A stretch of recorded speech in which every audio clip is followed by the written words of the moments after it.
udah hampir nyerah, tapi ayo kita bisa lah dua-duanya, kita bisa gimana caranya. Mau gue bilang enggak, dokter sampai udah bilang udah ini mah ditandu. Aku sebenarnya pengen kenal kalian gitu loh. Iya, akhirnya satu barak itu saling berpelukan untuk saling menguatkan. Aduh, ini kalau nggak boleh aku harus merelakan yang mana nih gitu. Tapi ternyata itu boleh jadi LD bisa diikuti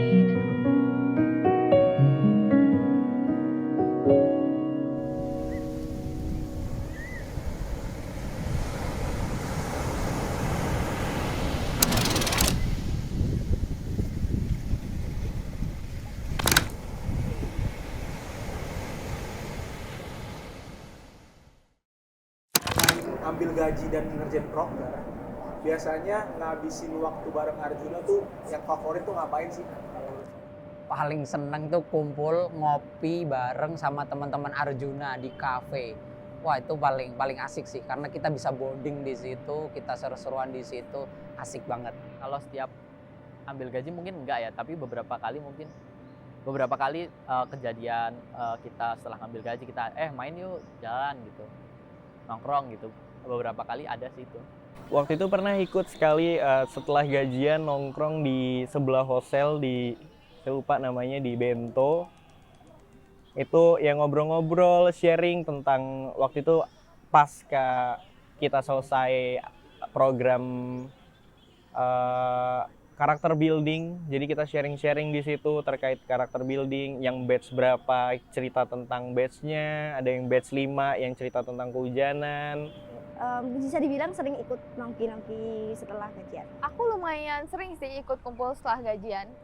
Karena ya pengen gabung aja, dan karena di momen itu kan kita bisa makin kenal lagi nih sama teman-teman, dan itu juga kayaknya hal yang menurutku bagi aku sendiri tuh hal yang baru, bisa kenal satu sama lain teman-teman dari kampus-kampus lain. Jadi momen itu aku gunain buat ya bisa ngobrol bareng, sharing, terus cerita-cerita, mungkin ngerandom bareng dan lain sebagainya. Dan menurut aku kegiatan itu adalah salah satu gimana caranya anak-anak Arjuna ini bisa deket satu sama lain. Dan pada akhirnya ya terbukti sampai sekarang satu sama lain itu sama-sama deket. Yang membuat atau mendorong aku mau ngeluangin waktu untuk kumpul sama teman-teman Arjuna adalah aku mulai tergerak gitu hatinya, karena kapan lagi aku bisa kumpul sama teman-teman ini gitu. Karena menurutku walaupun momen ini mungkin suatu hari bisa diulang, tapi perasaannya nggak bisa sama seperti di saat itu. Itu sih. Untuk di awal-awal memang itu menjadi prokernya dari divisi internal sendiri, tapi semakin lama itu bukan menjadi sebuah proker, tapi kayak ya udah yuk, ayo ngumpul aja, kita ngobrol-ngobrol aja, kita mau sharing-sharing apa, gitu. Habisin waktu bersama aja sih sama Arjuna. Untungnya banyak teman-teman di Arjuna yang memang inisiatif tinggi buat yuk main yuk gitu, tanpa jadi prokernya internal gitu. Bil, jajan yuk, kemana yuk? Gitu. Ya dia adalah Bomzi seorang, dan Bagas. Aku seneng banget ya kalau misalnya diajakin nongki-nongki setelah gajian, karena menurut aku itu bisa naikin suasana hati aku, naikin mood aku. Terus aku selalu happy sih ketika bisa kumpul bareng Arjuna, entah itu cuman sekedar makan-makan doang, sharing-sharing, itu membuat aku happy sih. Aku percaya setiap orang itu punya perannya masing-masing, dan aku memahami di beberapa organisasi peranku adalah seorang inisiator gitu loh. Nah, di balik alasannya kenapa aku pengen menginisiasi, karena aku sebenarnya pengen kenal kalian gitu loh. Maksudnya kayak kalian tuh keren guys, jadi kayak aku pengen ngambil ilmu kalian, aku pengen ngambil ini in the good way ya, maksudnya aku pengen kenal kalian gimana, aku pengen tahu kalian gimana. Dan di balik itu aku juga merasa ke-recharge energiku, karena aku juga sebenarnya seorang ekstrovert yang kalau misalnya ngumpul aku bisa nih dapat energi baik dari kalian, aku bisa mendapatkan hal-hal baik dari kalian gitu. Ada nggak kamu iri dengan dinamika kampus lain di sini? Untuk iri dinamika kampus yang lain mungkin banyak ya, kayak sama UNY, Atma, Sandar, yang pokok mereka itu banyak-banyak penghuninya di sana, yang penerima beasiswa Jarumnya banyak. Itu pasti aku iri banget, karena jujur di EKPN kan cuma berdua aja, kayak mana-mana berdua, padahal mereka kayak pas kumpul-kumpul ada anak Sandar, ada anak Atma, banyak banget rame gitu, kayak seru banget ya kayaknya ya. Kalau cuma berdua aja jujur rasanya kayak sepi ya. Kayak kalau lihat kampus lain kan kayak Atma, Sanata Dharma, UNJ gitu kan kayak rame banget orangnya, kayak bermacam-macam bisa dapat cerita dari mereka. Iri banget. Karena kadang kita ada aja satu yang hilang. Sedih. Teman-teman beson satu kampus dibilang seru nggak? Karena aku nggak punya quality time yang bener-bener sama itu. Keseruannya itu ya menurutku untuk Atma sendiri kita kurang bondingnya karena sejauh ini belum pernah yang kita meet satu univ gitu. Jadi akibat dari aku cowok sendiri mungkin nggak akrab gitu ya, nggak begitu akrab sama teman-teman yang lain. Nggak kayak teman-teman kampus lain yang mungkin cowoknya ada 2, 3 gitu. Nah Sola ini salah satu orang yang mungkin menurutku cukup agak ngeselin ya, karena dia tuh jarang baca informasi dan aku harus ngejelasin lagi sambil bilang kamu tuh nggak lihat apa informasi di grup, enggak, kayak ya udah aku harus ngejelasin, kadang sampai VN marah-marah gimana gitu. Jadi cukup harus mendalami peran sebagai seseorang ibu ya gitu. Kalau main bareng hitungannya kita jarang sih, cuman kalau aku bilang di teman-teman UPN tuh kalau ketemu kita ada aja yang diketawain, ada aja yang dibahas, bener-bener walaupun kita jarang main gitu karena udah sibuk masing-masing gitu. Kadang cuma ngobrol-ngobrol biasa aja, atau kadang kita live update aja nih, lagi sibuk apa, lagi ngerjain apa, ada project apa dan sebagainya. Beberapa di antara kami juga sudah kenal lama, jadi kita sering nugas bareng, sering ngobrol bareng. Kita juga sering ngomong tentang dinamika dalam Arjuna atau mungkin live update gitu loh, kayak kehidupan organisasi kita di luar seperti apa, kehidupan pekerjaan kita di luar seperti apa. Tadinya aku mikir bahwa yang keterima itu bukan temanku Nurul, tapi temanku satu kelas. Ternyata setelah aku tahu, loh kok Nurul gitu, aku langsung kaget dan kita saling berkabar bahwa ye kita keterima gitu, seneng banget. Ternyata aku sama Nurul lagi, ketemu lagi. Wah ternyata anak UI ini keren-keren juga ya. Ya meskipun ada sebagian orang yang menganggap apa sih UIN gitu kan. Tapi aku merasa ketika ketemu teman-teman baseline dari UIN sendiri tuh kayak aku bisa lebih percaya diri gitu. Kayak dinamika sama Nana tuh cukup menyenangkan karena seperti yang aku bilang tadi, Nana tuh orangnya tuh sangat-sangat cheerful dan dia tuh kayak yang untuk mengeluh aja tuh kayak dia tuh jarang gitu loh, dia selalu tersenyum, apapun yang terjadi itu dia intinya senyum dulu lah, nanti kalau mau sedih-sedih nanti. Dan itu itu terjadi waktu kita mau ngadain BGTC di sini karena memang ya cukup sulit gitu ya dari izin dari rektor karena memang harus terkait biaya dan yang lainnya. Nah, cuman di situ aku lihat Nana tuh udah hampir nyerah, tapi ayo kita bisa lah dua-duanya, kita bisa gimana caranya. Agak susah ya koordinasi sama pihak kampus karena banyak sekali miskomunikasi yang terjadi, tapi somehow kita bisa dapetin gedung itu juga, kita bisa memikirkan solusi-solusinya. Dan aku benar-benar thank you banget tuh Caca ya, Caca I love you so much karena dia yang benar-benar mau bantuin aku, padahal aku PJ-nya tapi dia juga jadi ikut ribet karena aku gitu. Kayak aku nggak ngerti ya, kita kayak pacaran berempat gitu loh, maksudnya kayak aku mau ini nih, yaudah ayo aku turut, aku mau ini satu, kayak gitu loh mikirnya, kayak yaudah kita saling nurutin, kita saling bantu, kita saling backup. Kalau dibilang yang paling aku suka momennya, menurut aku semuanya aku suka sih, kayak kita selalu bareng dan semua hal entah nongkrong apa-apa itu kayak ya udah itu favorit part aku banget. Thank you ya beson-beson isiku. Aku bisa mengecap kita adalah kampus paling solid di Arjuna 39. Apa yang kamu dapatkan di CB? Oke, dari yang aku dapetin di CB itu sebenarnya awalnya aku skeptis soal pelatihan secara fisik gitu kan, kayak ini apa sih, semacam ospek atau gimana gitu loh. Itu pertama kali ikut karakter building aku nggak kaget ya, karena emang backgroundku juga pernah di bidang seperti itu, jadi menurutku ya easy banget gitu. Saya ngelihat bahwa ini tuh sebenarnya biasa aja, nggak berat-berat banget pas dijalanin. Pertama kali pas mau berangkat CB, aku justru sangat tertantang. CB itu salah satu pelatihan yang paling berkesan karena gue batch 1, literally batch 1 dan itu CB. Kalau LD mungkin fine lah ya, kalau batch 1 CB kan pusing ya. Karena pada saat itu tuh aku ada di batch 1, yang which is aku benar-benar nggak punya siapapun untuk ditanyain spill-spillan dari manapun gitu ya. dari review-review teman-teman yang udah ikut batch sebelumnya itu kok kayak suffer ya, cuman kayak ditutupi dengan senyum-senyumnya itu kan jadi kayak makin suspicious orang-orang ini kan. Yang paling aku tanyain waktu itu yang katanya ada jurit malam, itu yang selalu aku tanya-tanya.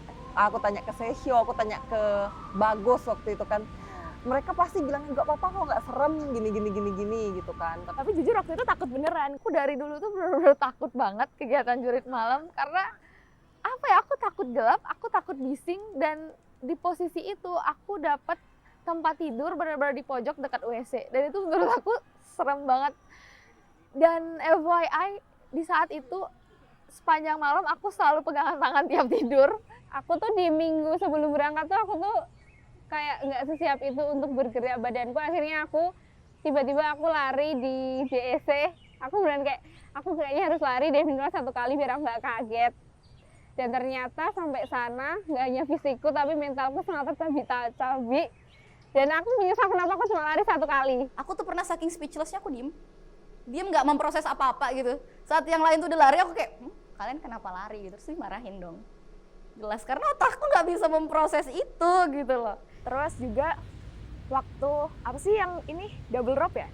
Nah yang ada pelatih Ali yang ngeselin itu, gue jatuh, literally padahal gue pede nih, gue nggak bakal jatuh, gini doang, jalan doang kan, jatuh gitu. Dan jatuhnya kayak baru di seperempat gitu loh, terus susah banget naiknya asli deh. Aku bener-bener jadi ayam sayur sih gitu, misalnya ternyata aku bener-bener kena pressure banyak dan juga CB banyak buat aku berubah dalam disiplin dan juga mental.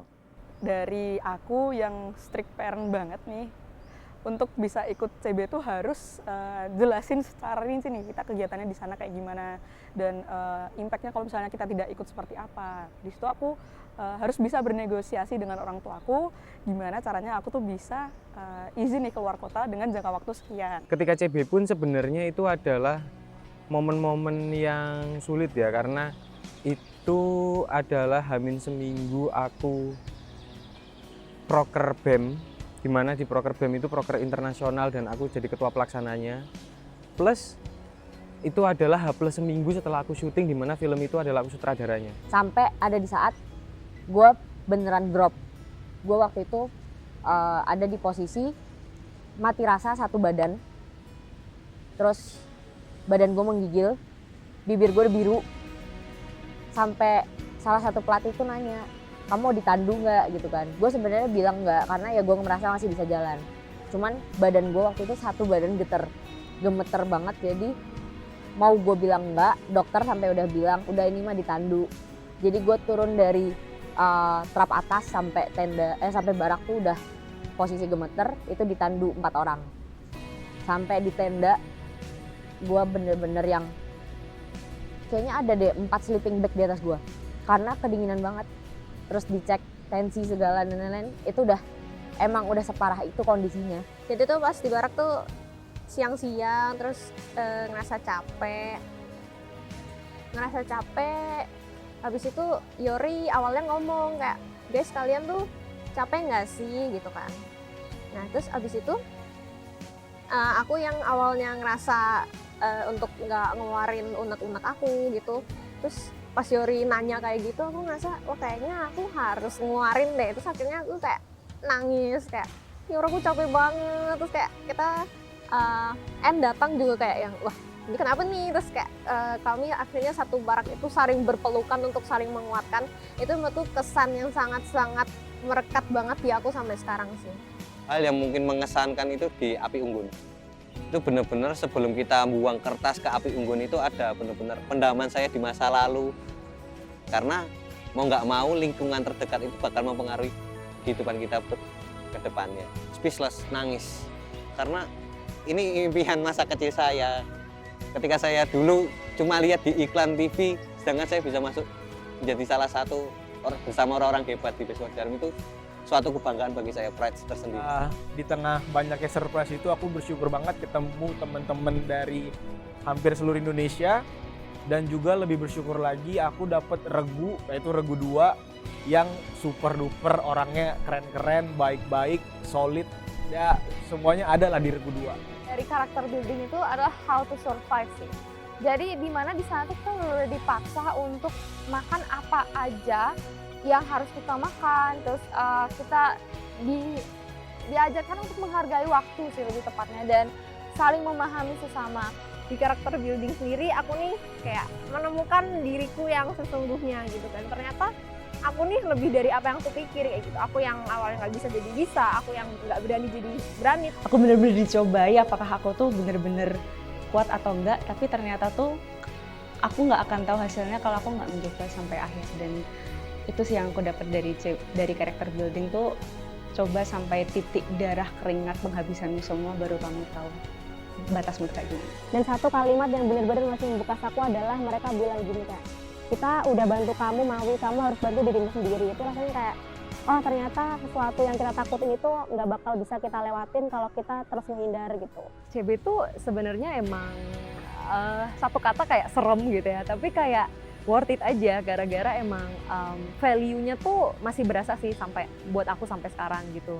Untuk dibilang worth it, pasti worth it banget. Apa yang aku dapetin bukan secara materi, tapi imaterial kayak soft skill, terus kayak pertemanan itu lebih dari kata-kata worth it sih, karena menurutku relasi itu adalah investasi masa depan.